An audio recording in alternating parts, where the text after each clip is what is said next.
Nah, makanya ciri khas orang muslim itu kata Nabi, mangkana yu'minu billahi wal yaumil akhir.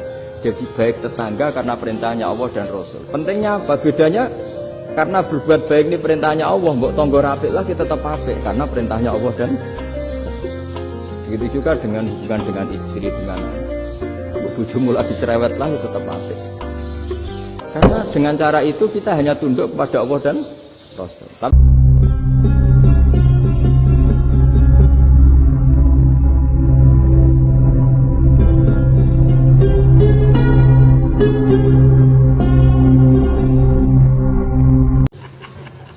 Itu ada daerah pesantren, saya ulang lagi ada daerah pesantren.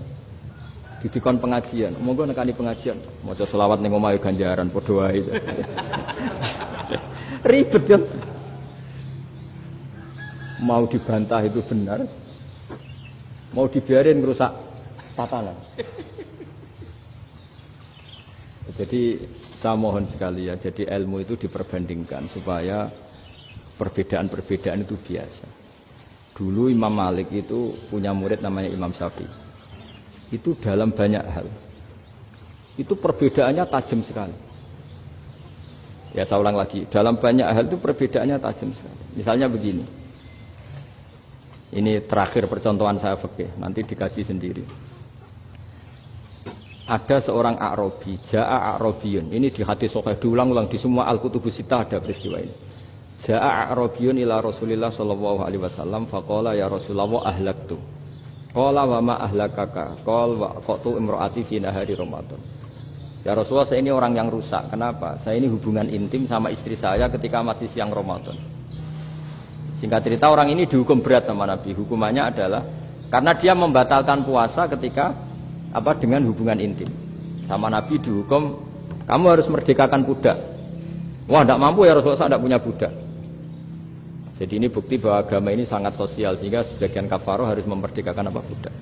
Kamu kalau gitu puasa 2 bulan, yang baru puasa 2 hari aja kecelakaan malah disuruh puasa 2 bulan.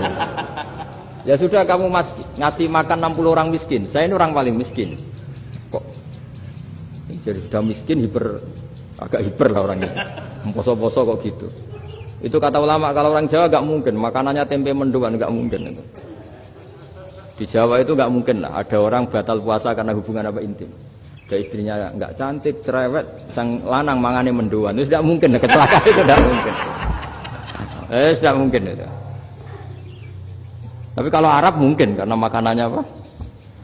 Daging.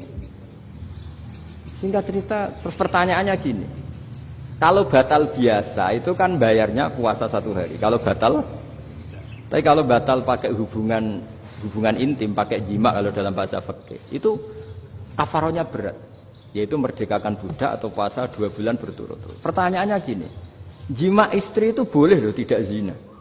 Jima istri itu boleh loh tidak zina. Itu kan hukumannya berat. Nah terus Imam Malik berpikir kalau gitu tidak harus jima dong. Poso-poso, ora ana uzur, ora ana apa terus nyate. Esuk mangan bakso tanpa ada alasan syar'i. Hukumnya harus sama dong, karena jima hukumnya boleh, berarti semua iftar, semua pembatalan puasa yang tidak ada udzur syara' maka hukumnya sama, yaitu sanksinya sama. Masuk akal enggak? Masuk akal dalam mazhab Imam Malik. Dalam mazhab Syafi'i enggak. Mulai dulu jima itu beda. Kayak mertamu nih gone wong, mangan iku oleh, tapi nek nggo bojomu mbok jima niku wis nemen ngawure lah. Tetep beda. Dari Imam Syafi'i itu pokoknya beda, jima sama makan itu beda. Lah ya terus setelah itu terus ada pertanyaan, bagaimana kalau makan dulu baru jima? Ribet kan? Makanya itu sampai dibabkan Kitabul Khilafil Fiqhi, bab merekayasa fikih. Makanya itu perdebatannya orang Hanafi sama Imam Syafi'i juga sama. Ada orang jam segini lapar sekali, kalau langsung makan kan kena sanksi. Ya pergi aja dulu, pura-pura ngaji ke Gus Bah gitu. Nanti kan jadi musafir kan? Wah itu sudah boleh itu kan? Padahal enggak. Memang dia pergi itu karena supaya bisa makan. Mau enggak kepikiran ngaji kok tahu-tahu ingin ngaji. Mumpung Ramadan nah. Nah makanya dibabkan, apakah boleh merekayasa fikih? Tapi fikih bisa apa coba? Dengan status kamu musafir, ya memang boleh iftar, boleh berbuka. Lah itu terjadi terus perdebatan ulama menyangkut fikih. Karena memang masalah furu'iyah. Sehingga termasuk perdebatan kita dalam perilaku, misalnya adat orang NU kalau habis salam itu menghadap ke kiblat, karena arah terbaik itu kiblat. Tapi sebagian orang Muhammadiyah atau mungkin semuanya menghadap ke makmum. Itu memang teks hadisnya itu kita yang meneliti hadis itu semua syarah itu berdebat. Nabi memuji kiblat itu arah terbaik, oke. Tapi di bab itu Nabi itu aqbala alaina, menghadap ke kita. Lalu pertanyaannya, kenapa menghadap ke kita? Ada mengatakan karena Nabi memang punya tradisi kadang ngendikan. Ya tentu dulu istilahnya tidak kultum, nggak ada istilah itu dulu. 7 menit itu nggak ada. Tapi ada ulama yang analisis begini, termasuk kitab Fathul Bari. Nabi itu tokoh sentral, kalau lagi Nabi itu tokoh sentral. Ini kata kitab Fathul Bari, bukan kata saya. Nah, orang-orang yang imamu kaumi, orang-orang yang jadi imam di daerah masing-masing, tetap kalau sholat itu ikut Nabi. Ikut Nabi, setelah salam langsung pulang. Jadi sebetulnya salam langsung pulang itu ya ada sejarahnya, karena dia mau jadi imam di daerahnya. Nah, tidak kebayang kalau Nabi itu madhep kiblat. Kalau Nabi madhep kiblat, orang yang masbuk yang barusan datang pasti langsung usolli, misalnya fardhu isya'i misalnya, terus makmum Nabi, padahal Nabi sholatnya sudah selesai. Jadi intinya gini, kata Fathul Bari, imam setelah salam itu harus bikin gerakan atau omongan atau apa saja yang menunjukkan kalau sholatnya selesai.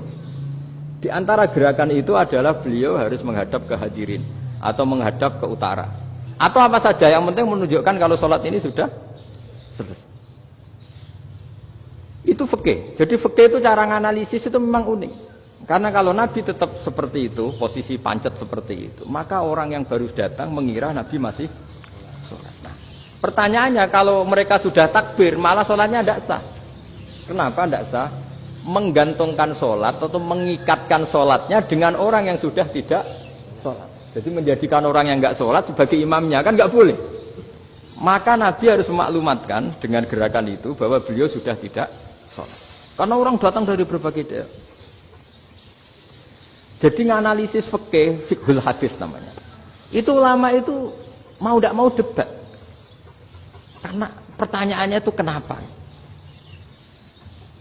Ya memang mau apa? Karena yang namanya sosial itu yahtamilu muhtamilatin, ada sekian kemungkinan. Makanya dalam madhab istimbat itu, ketika Nabi sodakoh pakai tamer, pakai kurma, itu ulama mesti ngitungnya tuh kut itu makanan pokok. Sehingga Imam Syafi'i mengatakan kalau di Indonesia pakai beras misalnya, karena kutil balat Indonesia itu beras. Oke, Imam Syafi'i mainstream. Tapi ketika era Yusuf Qaradawi di Al-Azhar di Mesir sana, ulama-ulama mulai usil. Sama sih ingat Mbah Mun sering gejlokan, lah iya, petani gabah, petani padi wis melarat wajib zakat. Petani cengkeh, kakao, suga-suga wajib zakat hanya karena yang ditanam tidak makanan pokok. Jadi mulai ada ulama mulai gerah lah, kalau bahasa politiknya mulai gerah.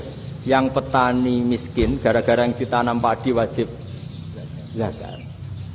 Yang orang-orang di sana misalnya di Sulawesi karena tanamannya kakao atau cengkeh tidak wajib zakat karena bentuknya tidak makanan pokok. Geger kan di Al-Azhar geger. Hanya hampir semua ulama berpendapat ya sudah sekarang ketika Nabi menzakati makanan pokok itu jangan dihitung sebagai makanan pokok. Wa mimma akhrajna lakum minal ard. Apa saja, ma itu apa saja. Makanya kata Yusuf Qaradawi, ma itu apa saja. Makanya semua tanaman yang menghasilkan uang itu wajib zakat. Nah, masalahnya kitab-kitab Syafi'iyah itu sudah mamlu'ah, sudah penuh dengan penjelasan misalnya fala zakata fil khadrawat. Maka enggak perlu zakat untuk kayak kangkung, semangka dan sebagainya. Lalu kiai-kiai angkatan modern kayak Mbah Mun itu sering dapat masukan. Saya pernah dengar sendiri, Yai, saya ini punya sawah 1 hektar, tak tanamin padi, itu nggak pernah kaya saya. Sekarang tak tanamin kangkung malah saya kaya karena tiap 3 hari panen tak kirim ke Jakarta. Itu orang Indramayu yang tanya. Jadi gak tanam padi gak pernah kaya, tanam kangkung kaya. Nah, karena dia orang soleh, kalau zakat boten. Mau diwajibkan zakat tidak makanan pokok, mau tidak wajib dia kaya.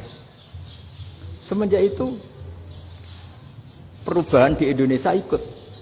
Akhirnya ada zakat, pokoknya asal tanaman yang satu nisab ya wajib zakat. Masih ada debat lagi. Ketika nanam ingin dipanen, itu dia petani apa pedagang? Karena nanti perdebatannya ikutnya zakat zuruk, zakat tanaman apa zakat pedagang. Kalau sampai nggak pernah debat berarti sebetulnya Anda tidak dosen Islam ini. Berusaha nggak pernah diskusi fikih apa Islam. Karena saya berkali-kali punya tamu itu begini, Gus saya ini pedagang melon. Tapi dia penanam melon. Jadi pedagang yang agak ingin badi banyak itu caranya gini Pak Rektor. Saya misalnya pedagang melon. Daripada saya kulak di pasar atau dari petani sudah mahal. Nyewa tanah sekian hektar terus ditanami melon. Setelah berhasil ini dia zakatnya tanaman apa zakat pedagang? Karena dia nanam itu mentalnya sudah pedagang. Padahal nanti zakatnya beda kan? Yang satu 2,5%, yang satu rubul usur sama nisul usur sama usur, 1/10 sama 1/20. Kalau zakatnya zuruk kan 1/10 atau 1/20. Yang satu rubul usur, kira-kira 2,5. Saya ulang lagi ya. Jadi di era modern itu kita jadi bingung, pedagang tapi gayanya petani, petani tapi hakikatnya. Jadi gampangannya gini ya, kalau saya pedagang beras, kok saya kaya raya, itu mendingan nyewa sekian hektar untuk ditanamin padi ya daripada tengkulak, daripada beli. Akhirnya perdebatannya ini zakatnya pakai apa? Misalnya tebu, misalnya petani tebu. Oh jelas kalau jual nanam tebu itu ingin dijual. Masa apa tiga es tebu berhektar-hektar? Lah kira-kira kalau menurut jenengan ini zakatnya zakat apa? Tijarah apa zakat tanaman? Mentalnya tijarah, mentalnya pedagang. Nah ini saya hanya mau cerita. Khilaf kadang-kadang orang angen-angen. Khilaf itu nggak mungkin enggak. Ya sama seperti NU dan Muhammadiyah selalu khilaf awal Ramadan. Itu memang nggak bisa nggak khilaf. Misalnya begini. Saya beri contoh ya. Karena kadang yang khilaf juga nggak pernah belajar. Lucu kan? Tak beri contoh ya. 2001 itu abad keberapa tuh? Tahun 2001. Abad 21 abad 20?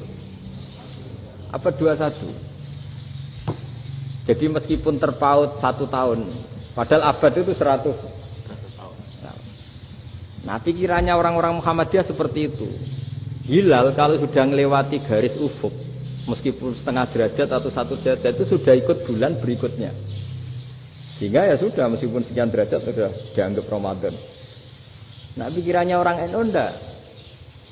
Harus ru'yah bil fi'li. Itu sebetulnya lagi-lagi sebenarnya enggak masalah NU dan Muhammadiyah, itu di kitab-kitab ya seperti itu. Kita ini enggak biasa goblok ya. Artinya kita tahunya, kita yang keluarga kiai tahunya kunut mazhab Hanafi, enggak kunut mazhab Syafi'i. Tapi tahu-tahu ini mazhab NU, ini mazhab itu aneh itu menurut kita ini anggap apa? Mana ada Muhammadiyah jadi mustahid, mana ada NU jadi mustahid. Jadi sebetulnya orang tahu semua lah kalau Abu Hanifah itu tidak kunut, Imam Syafi'i itu kunut. Imam Syafi'i pernah main di masjidnya Abu Hanifah ya tidak kunut, ditanya kenapa tidak kunut? Jenengan itu presiden kunut, tidak sanggup mati Abu Hanifah, dulu ya biasa aja. Sekarang geger, ya karena tidak punya kegiatan. Sebenarnya itu nggak masalah, mulai dulu biasa. Saya teruskan ya. Nah, menurut mayoritas ulama nunggu ru'yah bil fi'li. Ru'yah bil fi'li itu gini. Mata telanjang bisa melihat karena agama ini menggantungkan perintah itu sama melihat. Kalau kamu tidak melihat itu bagaimana kena hukum? Ibarat gini. Pak Rektor datang ke rumah saya tapi saya nggak tahu. Kena nggak saya hukum harus menghormati. Dia datang nggak sembunyi-sembunyi. Saya kena hukum harus menghormati ya kalau melihat, kalau enggak ya enggak. Tapi Pak Rektor tetap bilang, tapi saya hakikatnya datang, jadi saya datang itu kan ribet. Akhirnya ya sudah, itu nggak ada khilaf sampai mati ada khilaf karena yang satu menggantungkan hukum itu digantungkan sama tahu. Kalau tidak tahu ya, misalnya baju saya ini hakikatnya ada najis, pas sholat saya tidak tahu, sholat saya sah apa enggak? Sah, karena hakikatnya ya memang saya tidak tahu, tapi hakikatnya ada najis apa enggak? Ada. Ya sudah, itu sama-sama masuk akal. Ada lagi khilaf yang senam otak. Fasyamu salasati ayamin fil haji wa sab'atin idza raja'tum. Singkat cerita ada satu pelanggaran haji yang kata Allah kafarohnya itu puasa 3 hari sama 7 ketika kamu pulang, idza raja'tum, ketika kamu pulang. Dalam mazhab Syafi'i yang namanya pulang itu yang haji sudah sampai rumah. Di mana-mana pulang itu ya sampai rumah. Dalam mazhab Abu Hanifah enggak, ketika orang sudah balik kanan dari Arab Saudi, dari Mekah, ya namanya sudah pulang. Misalnya gini, ini Pak Rektor pamit saya, Pak Haris. Gus, Pak Haris mana? Ya sudah pulang kata saya, padahal sampai pandangan sampai depan. Tapi bagi keluarganya belum pulang. Lah lalu idza raja'tum ketika pulang itu bahasanya siapa? Bahasa istrinya apa bahasa yang ditamoni? Kamu ditamoni orang, terus tamunya mana? Sudah pulang. Tapi tanyakan istrinya, belum pulang. Khilaf-khilaf gini kok jadi geger itu kan goblok banget maksud saya itu. Jadi biasa, gitu itu biasa.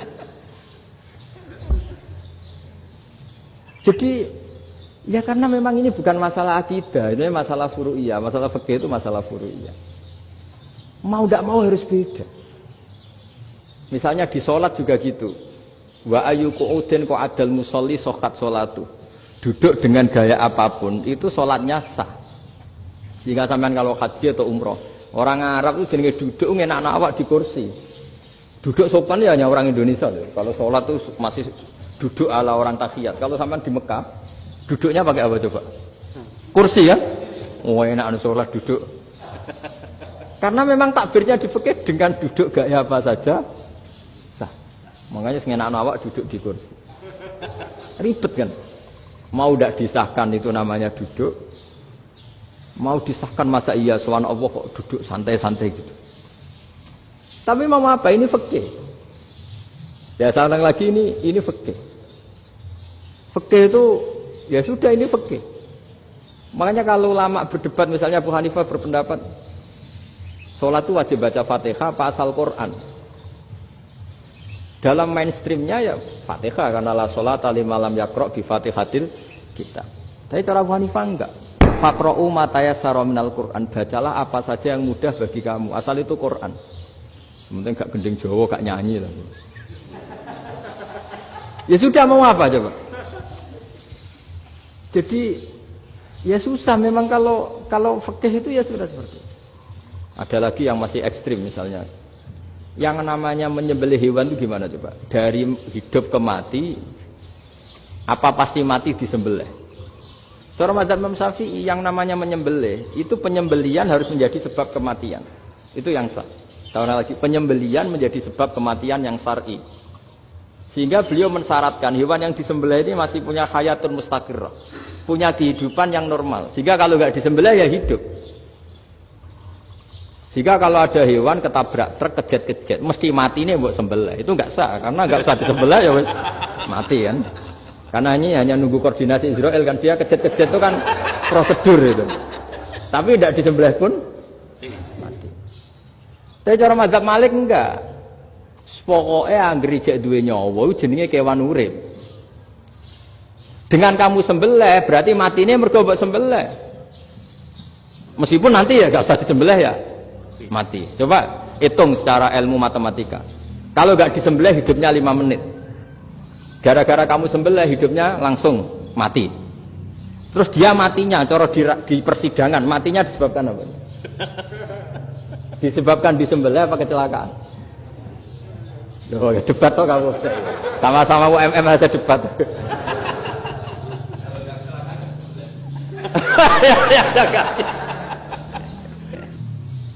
Saya ini termasuk kiai yang masih orisinil. Artinya orisinil gini. suatu saat atau kapan saja saya kok sudah tidak laku jadi kiai, asal Islam jalan tetap senang, karena nggak penting yang populer saya apa enggak itu tidak penting, yang penting agama ini tetap jalan. Sama, negara ini harus jalan siapapun presidennya. Nah, ini penting saya utarakan karena perbedaan antara nafsu dan komitmen beragama itu tipis sekali.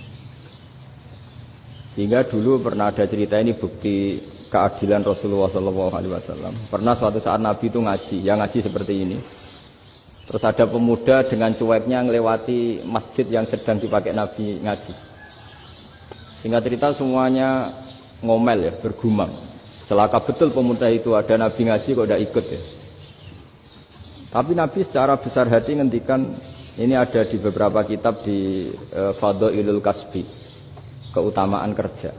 Kata Nabi, pemuda itu mau mencangkul di lahannya. Jika dia mencari nafkah untuk keluarganya, untuk kebaikannya, maka itu bagian dari ajaranku. Jadi Nabi berbesar hati bahwa kerja seperti itu bagian dari ajarannya. Jadi tidak harus datang ke majelis ngaji. Dan bisa saja yang sedang hadir itu ya orang yang hindari istrinya minta belanja, dari ngaji terus benar dituntut belanja kan gitu. Mungkin anak-anak UMM yang kesini daripada tengok-tengok yang Malang bosen jalan-jalan ke Rembang. Nah, jadi nggak mesti benar juga niatnya gitu. Jadi ya sama itu. Jadi kalau di dunia kiai yang masih orisinil itu nafsu itu benar-benar dilatih. Maka masyhur dalam cerita ada orang perang sama Ali radhiyallahu anhu. Ketika perang ini sangat semangat. Tapi ketika orang itu meludahi dan Sayyidina Ali ini tersinggung karena diludahi, Sayyidina Ali langsung angkat tangan. Sudah perangnya nggak usah diteruskan. Karena saya marah sama kamu sekarang demi nafsu karena kamu meludahi saya. Padahal saya tadi motifnya demi Allah dan Rasul. Jadi sangat tipis bedanya kita emosi karena diri kita dan emosi karena Allah dan Rasul. Sehingga ketika diludahin ini terus beliau mikir jangan-jangan perang saya karena saya diludahi. Nah yang hilang dari peradaban modern adalah Allah itu tidak begitu hadir di hati kita. Saya sering cerita di mana-mana, teks hadis itu sebenarnya berbunyi gini, ini hadis sahih. Mangka na yu'minu billahi wal yaumil akhir fal yukrim jarohu. Ada yang fal yukrim jarohu doifahu, ada yang fal yakul khairan aul yasmut. Siapa yang iman dengan Allah dan Rasul maka harus memuliakan tetangganya, memuliakan tamunya. Dulu itu ada seorang ulama dipanggil anak muda, dibully dari sekarang. Wahai kiai, datang ke rumah saya. Datang kiai itu. Setelah sampai ke rumah orang itu, silakan kiai kembali ke rumahnya. Saya tidak butuh kiai. Kiai itu dengan riang kembali. Setelah di rumah dipanggil lagi. Pak Yai, silakan datang ke rumah saya. Datang lagi. Ya senyum-senyum kiainya santai. Wah, nggak jadi butuh Pak Yai. Silakan kembali lagi. Sampai 3 kali. Oh itu kalau rektor digitukan marah itu. Dosen marah. Kiainya santai. Santai senyum-senyum rileks. Ketika ditanya, kenapa Pak Yai tidak tersinggung? Jawabannya unik. Anak muda, saya ini senang sekali nuruti perintah Allah, disuruh menghormati tetangga. Sehingga ketika Anda manggil ya saya datang. Ketika Anda nyuruh pulang ya saya pulang. Saya senang sekali nyenangkan tonggo. Dan itu perintah Allah, jadi tidak ada hubungannya dengan kamu. Wah pemudanya nangis minta dimaafin. Kalau kita kan enggak, kita ini dosen, kiai, mungkin kita doktor, mungkin kita profesor. Tapi kita ini sering didikte oleh orang bodoh. Kalau orang bodoh itu jengkel, lo kita ya jengkel. Lo kamu jengkel, dijengkelkan orang bodoh itu namanya terdikte. Itu bodoh apa pinter?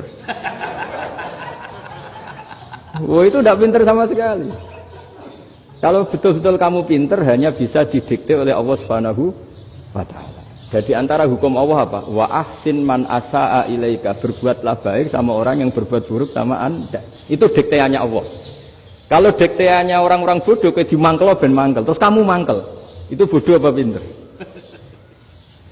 Nah, problem kita kekinian adalah wong pinter, wong bodoh itu podo-podo bisa didikte oleh sekelilingnya.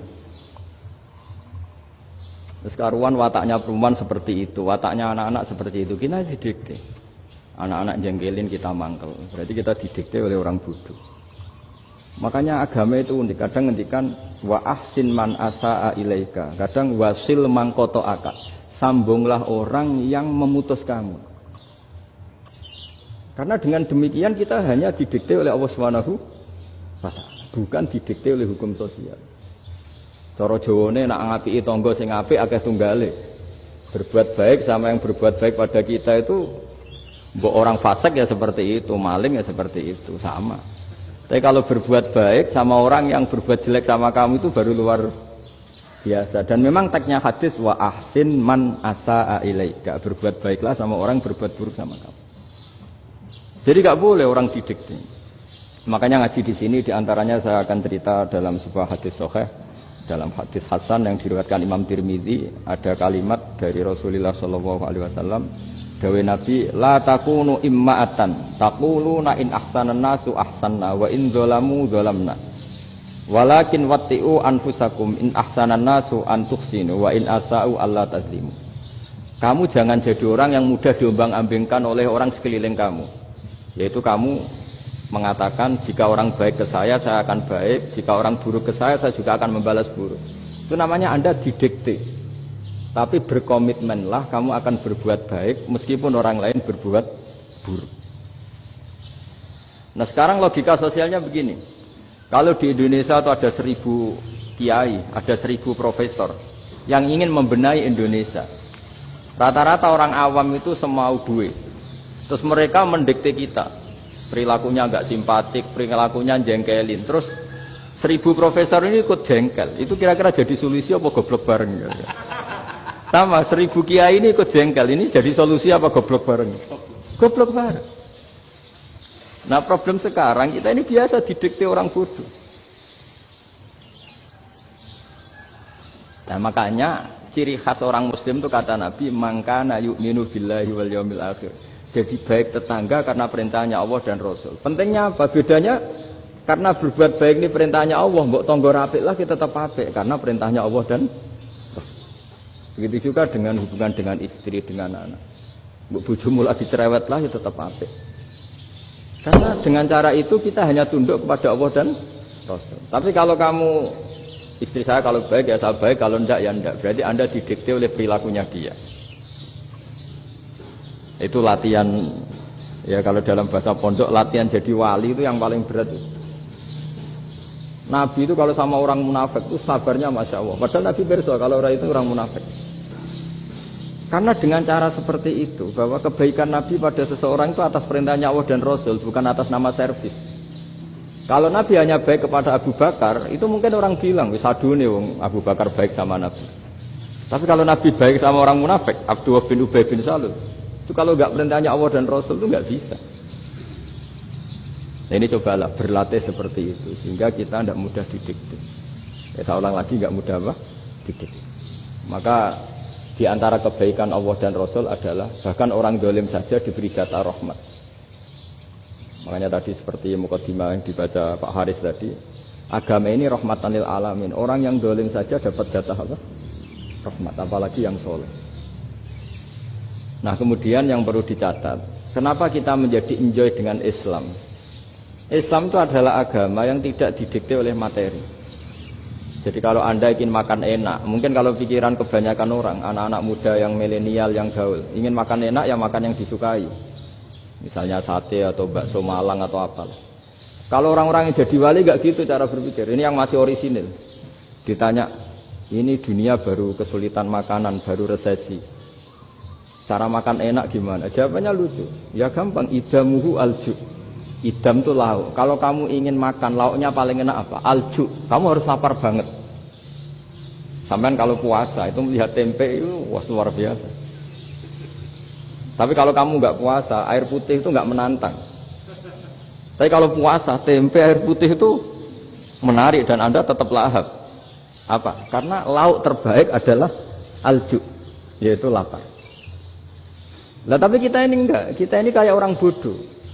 Kayak orang bodoh tadi, profesornya makan nyaman ya kalau sesuai selera. Nah itu kan sama dengan anak-anak ABG. Anak ABG itu makan lahap ya kalau yang disukai. Lalu bedanya apa ABG sama profesor? Kalau cara berpikir masih sama kan itu. Kiainya juga gitu, kiai makan enak kalau yang disukai, kalau enggak. Lu bedanya apa kiai sama orang awam? Orang awam juga gitu, makan lahap ya kalau yang disukai. Nah ternyata perilaku kita ini yang pintar sama yang bodoh sama mas. Kalau kamu ingin berkasta lebih baik, itu cara makan enak itu apa? Idamuhu al-ju'. Lauk terbaik adalah karena kita sangat lapar. Makanya masyhur dalam cerita-cerita tarikh sirah nabawiyah, Nabi diberi hadiah, beberapa hadiah. Di antaranya ada yang diterima, ada yang enggak. Termasuk yang dikembalikan itu dokter. Ada seorang raja memberi hadiah Nabi dokter Tobit. Itu sama Nabi dikembalikan. Karena dokter ini sudah lama kumpul Nabi itu nggak pernah sakit. Akhirnya dokter ini putus asa, ini nggak perlu diobatin. Ketika ditanya, kenapa ya Rasulullah engkau tidak pernah sakit? Karena kita ini kaum, kita ini komunitas masyarakat yang tidak akan makan kecuali lapar. Dan kalau sudah makan berhenti sebelum kenyang. Jadi sederhana sekali pengobatan zaman Nabi. Sebagian besar penyakit itu pasti disebabkan kita ceroboh dalam hal makan. Sudah ngerti kalau durian masalah, kalau makan durian enggak kehitung gitu. Apalagi kalau gratisan itu tambah banyak gitu. Pola tidur juga gitu kata Nabi, dan kita tidak tidur kalau tidak sangat ngantuk. Nah, itu namanya orang-orang soleh yang sudah ada didikte materi. Kalau yang didikte materi kan bisa tidur nyenyak kalau kasurnya enak, AC gini-gini. Sebenarnya enggak, tidur enak itu ya kalau sangat ngantuk. Mbok di gudang, mbok di bis, kalau sangat ngantuk ya semuanya ya enak. Sama, mbok lapar, mbok hanya tempe, tapi kalau sangat lapar itu ya enak. Nah ini ilmu yang mulai hilang, ilmu-ilmu yang mulai hilang. Nah, cara ibadah juga gitu. Kita ini kan, saya ini punya bapak kiai, mbah kiai, punya guru yang sangat alim ya seorang kiai Kiai Maimun. Itu dulu kita pengkaji ilmu itu tidak pernah tahu bedanya NU dan Muhammadiyah. Karena dulu Mbah Darwis itu, Kiai Dahlan itu dulu ngajinya bersama Mbah Hasyim ketika di Indonesia yang ngaji Mbah Soleh Darat. Mbah Soleh Darat itu dulu ngajinya sama buyut saya ke-6, namanya Mbah Soleh Asnawi di Kudus. Mbah Soleh Darat itu dulu alim-alimnya orang Jawa ya Mbah Soleh Darat, Soleh bin Umar. Tempatnya di Semarang, tapi beliau itu sebenarnya orang Jepara yang dekat Kudus. Setelah di Mekah, Mbah Hasyim ini mondoknya, mulazimnya ke Syekh Mahfud Termas, tapi sesekali ke Syekh Khotib Minangkabau. Nah yang Mbah Ahmad Dahlan lebih sering ke Syekh Khotib Minangkabau, sesekali ke Mbah Mahfud. Singkat cerita, karena Syekh Khotib Minangkabau sudah modern, terlibat organisasi dunia. Pas itu beliau pengagum Muhammad Abduh, pengagum Rasid Ridho, sehingga bawaannya Mbah Dahlan itu lebih pergerakan karena beliau lebih mengidolakan Syekh Khotib. Nah Syekh Khotib sendiri sebenarnya orang Minangkabau, jadi beliau namanya Muhammad saja. Jadi menantunya orang Arab. Oh itu dicibir mertuanya ini karena punya mantu orang Jawa, orang ndak Arab. Singkat cerita terus si mertuanya bilang gini, kamu jangan pernah bilang kalau orang Arab itu mansa kanal Arab, orang yang bertempat di Arab. Walakin mantakallama bi arabiyyin fasihin, tapi orang bisa ngomong Arab secara fasih. Singkat cerita, kalau kamu tidak percaya, nanti suatu saat menantu saya kalau Jumatan, tidak usah kamu kasih tahu, langsung suruh jadi khotib. Nggak usah kamu kasih tahu, caranya tidak usah kamu kasih tahu. Kalau sekarang kan enggak. Kalau dosen mau jadi khotib kan mengumpulkan materi dulu. Lucunya di antara materinya itu dari TV. Makanya jadi ribet kan khutbah sekarang.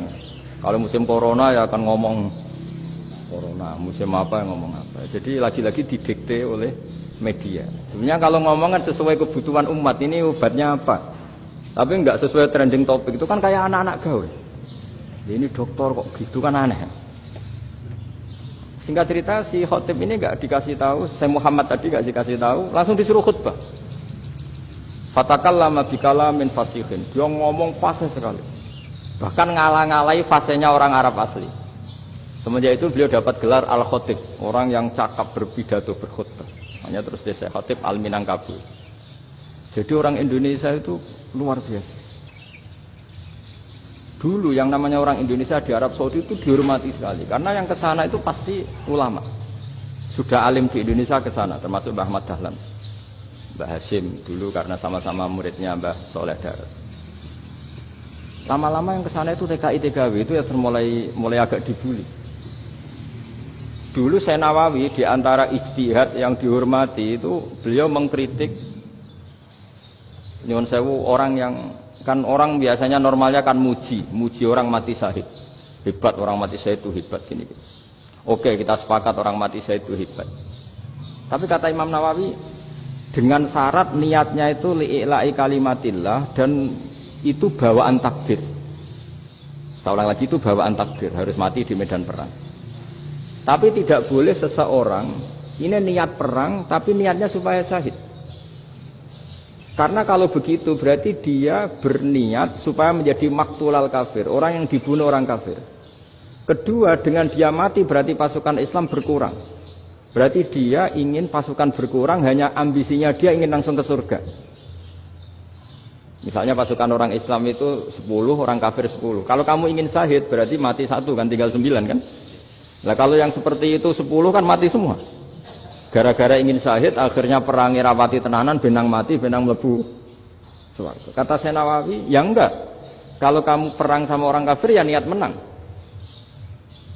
Dengan niat menang ini kamu ingin li'ila'i kalimatillah. Tapi kalau kamu ingin syahid berarti kamu menuruti keinginan nafsu kamu yang cepat masuk surga. Itu orang Arab kagumnya bukan main. Karena di mana-mana orang itu dinilai dari niatnya. Paham ini ya? Tapi perang loh ya, dalam kondisi perang, bukan teroris. Perang itu artinya orang kafir yang ingin bunuh kita, itu perang namanya apa? Perang. Dulu orang cerita syahid itu hanya pokoknya syahid itu hebat, pokoknya syahid itu hebat.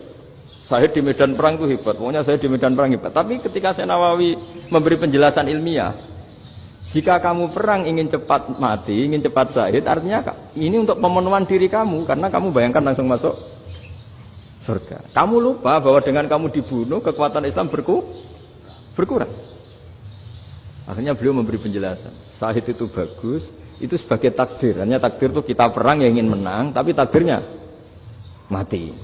Jangan dibalik, oleh perang rapati tenanan, benang mati, namun lebu. Itu yang pertama, termasuk ulama yang pertama memberi penjelasan itu Syekh Nawawi. Akhirnya melahirkan kekaguman yang luar biasa dengan tafsir Munirnya itu.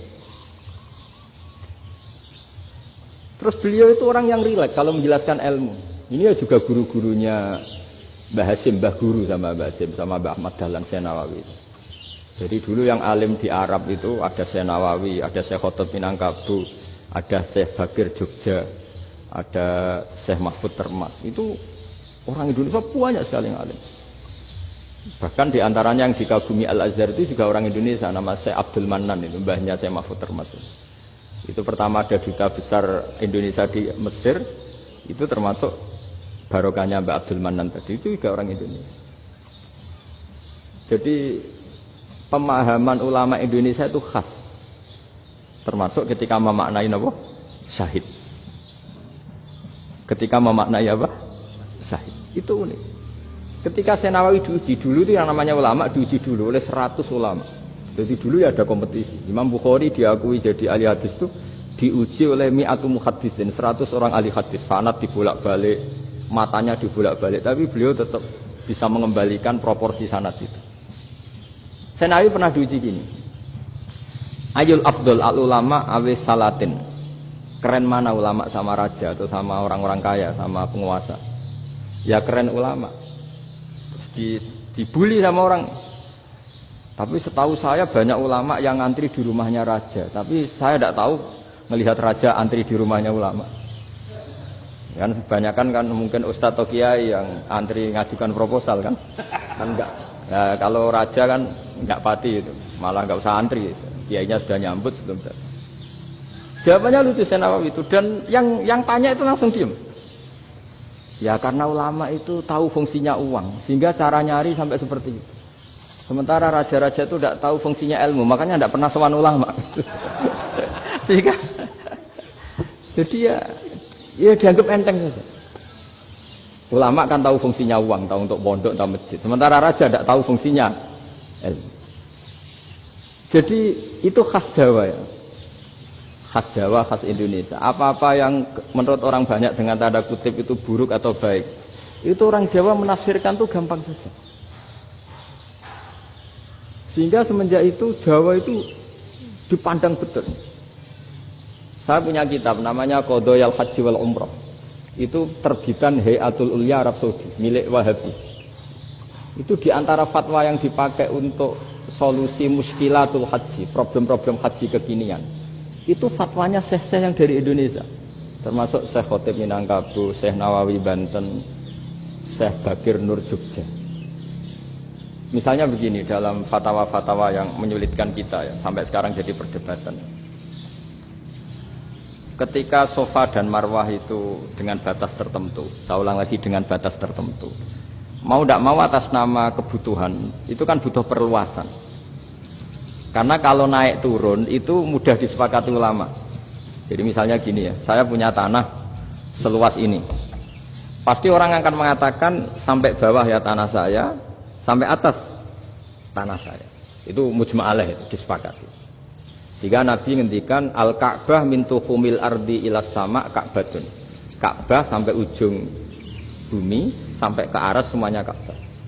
Sehingga tidak ada perdebatan ulama ketika Masjid Haram di tingkat, kemudian yang di atas sholat. Tetap dia menghadap Ka'bah. Tidak harus diluk melihat di bawah, enggak. Karena Ka'bah sampai langit.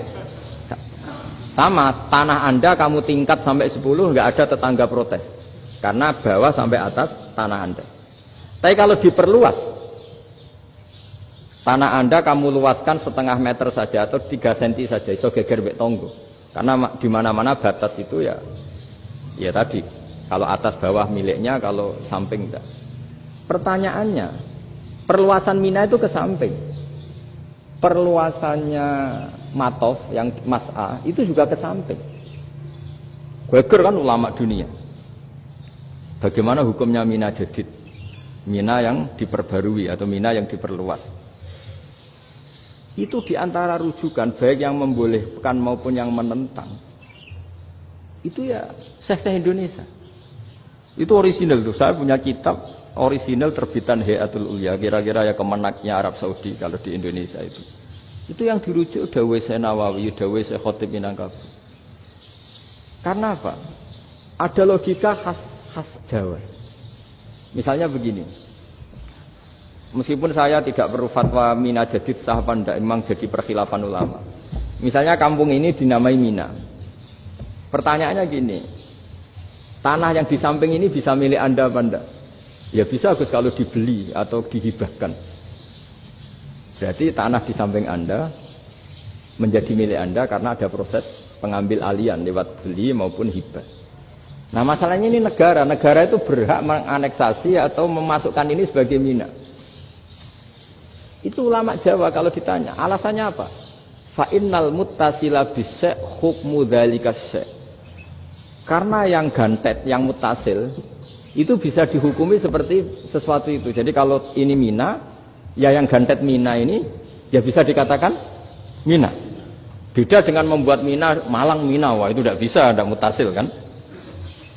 Itu enteng sekali ulama Jawa. Satu ya tentu karena kebutuhan, tapi asal masih al-muttasilu bihi, yang masih tanah yang masih mutasil. Nah, ketika perluasan mas'ah antara sofa dan marwah kan misalnya ini batas luasnya sofa, ini batas luasnya marwah. Lalu atas nama kebutuhan, sofa marwah itu sampai sini. Sampai agak meluas ke sini.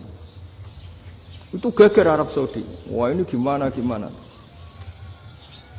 Padahal tawaf itu harus antara Gunung Sofa dan Gunung Marwah. Sa'i itu ya. Tapi kalau istilah Quran memang tawaf sama-sama. Makanya apa? Inna Sofa al-Marwata min sya'airillah faman hajjal baita wa i'tamara fala junaha alaihi ayyat tawafati. Nah, jadi kalau istilah sa'i di Quran itu masih tawaf. Karena harus ada, kalau bisa lah, bukan harus. Kalau bisa memang harus ada unsur muternya. Kita kalau sa'i kan dari sini Sofa sampai sini Marwah. Terus kan agak muter ke sini. Nah, kan agak membentuk lingkar, nah, makanya Quran tetap mengistilahkan apa? Tawaf. Jadi bukan sini ke sini terus sini ke sini kan enggak, tapi sini sampai sini terus muter kan, terus sini. Jadi antara setar dan selama ini prakteknya kan gitu ya. Sofa ngambil sini, terus ke sini, terus agak muter. Nah, karena ada unsur agak muter ini terus orang menyebut apa? Toa. Tapi itu bukan syarat sah, ini cerita ideal. Saya ulang lagi ya. Gunung Sofa itu puncaknya atau pucuknya kalau dalam bahasa Jawa itu ya hanya segini, ini sampai sini. Nah, kelompok Islam yang fikih keras nggak boleh diperluas karena Allah memilih tempat ini itu spesial, jadi nggak boleh ke yang lain. Tapi ketika kebutuhan mendesak, mau tidak mau harus diperluas. Itu jawabnya Kiai Jawa lucu. Gunung sing ketok itu sing dhuwure tok. Sikilane luwih ombo.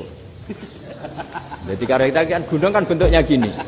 Nah, sofa yang kecil itu yang atasnya, tapi sikilannya sini kakinya lebih luas. Jadi boleh perluasan asal tidak melebihi kakinya. Ya dihitung ya lebih luas. Jadi Kiai Jawa itu kayak wong delok gunung Penanggungan, kayak gunung Arjuna. Di mana-mana puncak gunung itu lebih kecil timbang kakinya. Artinya diperluas ini bukan berarti tidak di sofa dan tidak di, itu khas Kiai Jawa. Jadi jangan kira orang Jawa itu tidak hebat sekali. Termasuk perkembangan hotel di Arab Saudi. Itu dulu sebelum ada hotel. Buyut saya kelima atau keenam dulu haji, namanya Badur Rahman. Itu kalau mau ingin apa ya, menghindari terik matahari itu masuk gua. Itu masuk gua itu hanya separuh badan, kakinya di luar. Jadi jangan bayangkan kalau gua di Indonesia kayak gua Akbar di Tuban orang bisa masuk jalan-jalan, enggak. Gua di Arab itu kayak cepitan batu, tidak sampai masuk. Sehingga kepalanya dimasukkan, kakinya masih kena matahari, saking panasnya Arab Saudi. Sehingga dalam bayangan hijrah ketika Nabi bersembunyi di gua Sur, itu kata Abu Bakar, kalau orang kafir melihat kakinya pasti melihat kita karena nggak bisa masuk penuh. Jadi orang itu mau dempes tok. Sehingga ya kira-kira luasnya gua paling segini. Makanya guyonannya kiai-kiai itu untung nggak kayak gua Indonesia. Kalau kayak gua Indonesia laba-labanya capek karena luas sekali. Jadi jangan bayangkan gua Arab tuh kayak gua Indonesia. Makanya bayangannya, andai kan orang tuh melihat ke bawah pasti melihat kita karena orangnya nggak bisa masuk penuh, nggak bisa masuk 100%. Ya kayak cepitan batu lah mirip. Itu kan mirip Gunung Uhud. Gunung Uhud kata Rasulullah, nanti kalau kamu perang itu di atas, menang atau kalah di atas. Musuh biar di bawah. Dengan di atas kamu bisa manah. Jangan bayangkan kayak Gunung Merapi, kayak Gunung Penanggungan. Lah kalau Gunung Penanggungan mana ke bawah yang leyang kan? Jadi gunung di Arab itu kayak bukit. Ya sampean pernah kan ke Uhud itu ya sama ini aja tinggi ini kan? Lah ini yang mulai ada mis. Makanya nerjemah itu susah di Indonesia. Karena jabal itu udah harus tinggi. Kalau tinggi nggak bisa manah dari atas ke bawah kan nggak ngefek kan? Sampean kalau ke Uhud gunungnya kan pendek sekali sehingga yang mana dari atas ke bawah ya kalau kena musuh ya celaka karena memang dekat. Ya kalau gunung Indonesia mana dari atas ke bawah yang ngeleyang nggak ngefek. Nah itu susahnya nerjemah bahasa Arab ke kita. Jadi apa ya? Transkrip itu nggak gampang karena ada pengertian yang beda. Kita kalau bilang gunung itu tinggi sekali. Sampai banyak mahasiswa tersesat ya saking tingginya. Kalau orang naik Uhud gak akan tersesat, wong ketok dari bawah. Nah ini pentingnya ngaji ya. Jadi akhirnya ulama-ulama Indonesia itu dipakai rujukan. Jadi mulai Mbah Hasyim, Mbah Ahmad Dahlan sampai era buyut-buyut itu masih orang alim. Lama-lama yang di Indonesia ini orang-orang yang bodoh. Sehingga orang Jawa kalau ke sana dibully, ya Jawa tak kulu kaya. Orang Jawa itu penggaweannya itu makan ular. Karena belut itu kalau di kamus itu persis ular. Dulu itu kan kamus tidak full color. Gara-gara gak full color, gambar belut sama ular itu sama. Belut itu belut sama ular kalau gak full color gambarnya sama apa enggak? Sama. Terus orang Jawa itu kan masih banyak yang makan bajing itu apa? Ketupai. Bajing kalau digambar tidak full color sama dengan tikus. Gambar yang tidak warna. Hitam putih. Sehingga kita ini dibully pemakan tikus dan pemakan ular. Karena belut itu persis ular kalau digambar yang tidak full color. Sampai datang Syekhona Khalil, datang ulama. Ngarang kitab ya judulnya Al-Belut. Karena enggak terima bangsanya dinyek makan apa? Ular. Terus dikarang. Wal belut hayawanun bakhriyun, terus ya isu fi kadza wa kadza. Itu beda dengan al-hayyah. Itu diterangkan. Mulai bisa nerima. Terus sistem hotel juga gitu. Sampeyan tanyakan dalam sejarah dulu orang Sedayu ada namanya Syekh Mukhtar. Syekh Mukhtar bukan bikin rumah besar yang siapapun orang Indonesia haji itu nempat di sana. Nah itu yang menginspirasi akhirnya ada hotel. Dulu Syekh Mukhtar hanya menyediakan untuk hujat-hujat Indonesia. Lama-lama jadi hotel. Ndak mau saya mau cerita. Kata Mbah Mun sering cerita. Kenapa wa ma arsalnaka illa rahmatan lil alamin, kata Mbah Mun, Allah itu pasti bikin ulama yang tidak produk Arab itu pasti ada. Kalau orang Arab jadi ulama wajar, bahasanya Arab, domisilinya di Arab. Tapi Allah akan selalu bikin ulama yang tidak bangsa Arab. Imam Ghazali itu Tus itu Persia. Imam Bukhari itu kira-kira kalau sekarang ikut Uzbek. Ya. Imam Bukhari itu kalau negara sekarang ikut mana? Uzbek. Kenapa demikian kata Mbah Mun? Karena Allah sudah ngendikan wa ma arsalnaka illa kafatal linnas. Manusia semua ini kena khitabnya Islam. Kalau tidak ada ulama yang dari berbagai negara, kesannya Islam itu hanya milik orang Arab Saudi. Makanya Allah selalu bikin ulama-ulama yang bahkan tidak Arab. Termasuk Imamul Muhaddisin, yaitu Imam Bukhari, itu orang Uzbek, orang Rusia lah kalau sekarang ikut Uni Soviet dulu. Imam Ghazali itu orang Persia. Syekh Nawawi itu orang Banten. Karena Allah ingin memaklumatkan bahwa Islam ini untuk semua. Sehingga orang yang tidak Arab pun bisa belajar Islam. Yang alimnya itu gak kalah sama orang apa? Arab.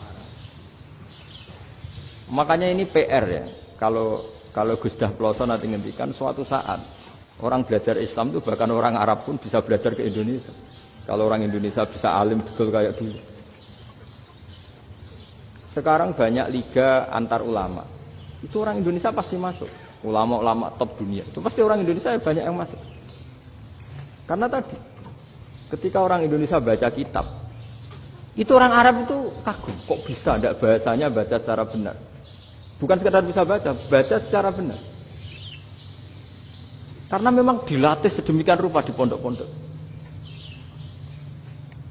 Makanya kita semua lah, yang alim di Indonesia itu kemana-mana ya pasti alim. Dulu putra Mbah Mun namanya Gus Zofur itu tahun pertama ya sudah the best di tahun pertama. Kalau tahun pertama the bestnya ilmunya bawaan dari sarang, dari keluarganya. Gus Najib mondok di Said Muhammad tahun pertama sudah dipuji sebagai yang teralim karena ya sanggup. Kalau dipujinya tahun ketiga, tahun keempat kan mungkin dapat dari sana. Ini tahun pertama. Saya ulang lagi tahun pertama. Karena pengajaran di Indonesia itu luar biasa di pondok-pondok. Makanya kalau dalam anekdot pondok itu cerita-cerita lucu itu. Ada orang Jakarta ngaji, setelah di kelas itu pelengahan terus. Melihat jendela, lihat pintu terus. Lama-lama gurunya marah. Kamu diajarin kok enggak punya sopan. Melihat pintu terus enggak memperhatikan guru. Ya. Anak Betawinya jamnya lucu. Habis Pak Guru bohong. Kenapa ya? Kamu Pak Guru bilang Ja'a Zaidun, Zaid datang. Tak lihat enggak ada yang datang. Nah itu contoh nasab kan ro'a itu Zaidan. Saya melihat Zaid, saya enggak melihat Zaid. Contoh ketiga yang jer kan maror tu bi Zaidin. Saya berjalan ketemu Zaid. Pak Guru diam di situ enggak jalan-jalan. Jadi saking detailnya Indonesia dia cari. Kalau rofa Ja'a Zaidun. Kalau nasab ro'a itu Zaidan. Kalau jar marortu bizaidin. Nah si murid Betawi ini karena pertama sekolah, ngiranya gurunya itu cerita Zaid datang. Makanya dia ngelihat pintu terus. Mana katanya datang kok enggak. Tidak datang-datang.